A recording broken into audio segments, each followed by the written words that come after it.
अभी हमारे साथ में एक ऐसी शख्सियत है जो शिक्षा के क्षेत्र में लगातार लंबे समय से काम कर रही हैं।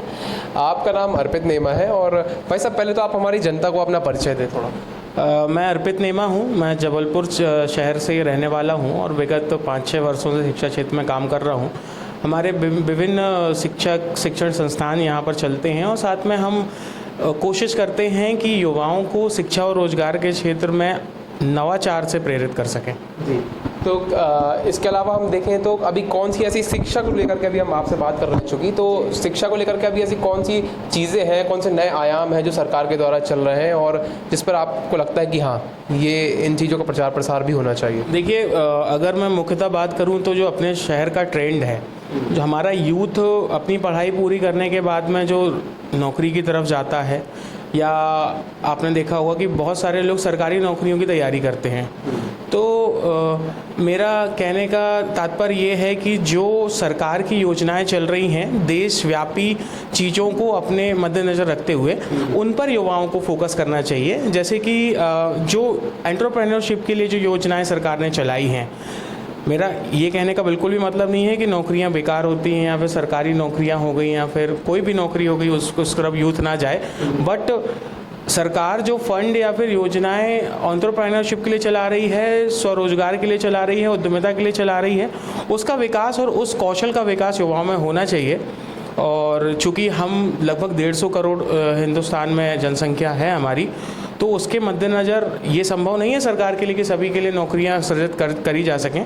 और अगर आप बड़े देशों की बात करेंगे और बड़े देशों को अगर देखेंगे, अमेरिका, यूरोप जैसी अगर आप बड़ी फॉरेन कंट्रीज़ को देखेंगे, तो वहाँ पे अगर आप स्टार्टअप्स का और व्यापार का, स्वरोजगार का कंटेंट देखेंगे तो आप पाएंगे कि उसका समय और उसका रेशो बहुत बड़ा है, जो जबलपुर में नहीं है। अर्पित जी, हम ये देख रहे हैं कि आप जो है शिक्षा को लेकर के अभी क्या काम कर रहे हैं यहाँ पर, क्या लोगों में, क्या जो बच्चे हैं, स्टूडेंट हैं, छात्र हैं, उनके लिए आप क्या कर रहे हैं अभी? देखिए, हमारा जो उद्देश्य होता है, हमारे विभिन्न शिक्षण संस्थानों में हम जो युवाओं को और अपने विद्यार्थियों को जो तकनीकों से परिचय कराते हैं, हम विभिन्न प्रशिक्षण उनके कराते हैं। हमारा उद्देश्य होता है कि सिर्फ पढ़ाई और सिलेबस पर ही सीमित ना रहा जाए, उनको ऐसी विभिन्न व्यावसायिक कलाओं से परिचित कराया जाए, ऐसी स्किल्स दी जाए कि जिससे वो आगे आने वाले समय में या तो इंडस्ट्री में जाके बेहतर परफॉर्मेंस कर सकें या फिर अपना स्वरोजगार भी कर सकें। तो ये चीज़ें हम विशेष तौर पे अपनी शिक्षण संस्थानों में ध्यान रखते हैं।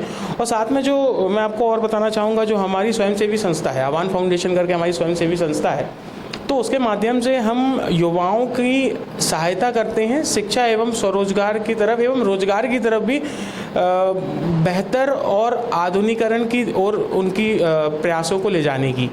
और मैं आपके माध्यम से सभी को बताना चाहता हूं कि ये सारी जो हम सुविधाएं हैं हमारी स्वयंसेवी संस्था के द्वारा बिल्कुल निःशुल्क दी जाती है, इसका कोई पैसा हम नहीं लेते हैं। तो जो भी युवा साथी अगर इन चीज़ों का लाभ लेना चाहता है तो हमसे आके संपर्क कर सकता है।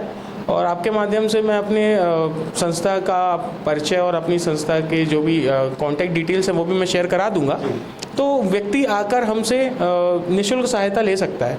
तो है आह्वान नाम का जो फाउंडेशन अभी चलाया जा रहा है, इस पे युवाओं के लिए काफ़ी अच्छा स्कोप है।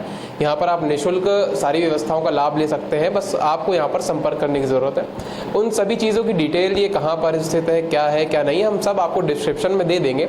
लेकिन फिलहाल एक अर्पित जी की जो बात से हम सहमत है कि जब लगभग देश की संख्या 140 करोड़ के आसपास पहुँच रही है और उससे ज़्यादा भी हो रही है, तो ऐसे में सरकारें, ये बात सत्य है कि सभी को सरकारी नौकरी तो दे नहीं सकती।